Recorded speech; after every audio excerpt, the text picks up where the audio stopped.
Cari amici, prepariamo i garganelli. Tagliamo dei quadrati tutti uguali. I miei sono di 4x4 cm. Ci serve un rigagnocchi. Il garganello deve risultare irrigato. Avvolgiamo il quadrato in senso obliquo, punta per punta. Sono bellissimi. Ho usato lo stesso impasto del video precedente quando sono andata a formare sarlisanzas o reginelle.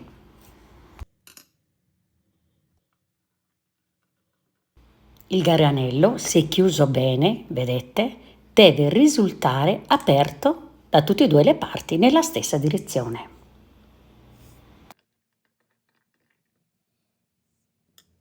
Una meravigliosa pasta all'uovo che arriva dall'Emilia Romagna.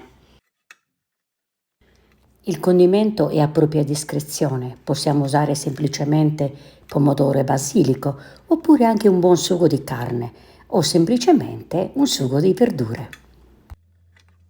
Cari amici, vi consiglio di preparare anche voi in casa i garganelli. E che ne dite di coinvolgere anche i vostri bimbi o i vostri nipoti? Ne saranno felicissimi.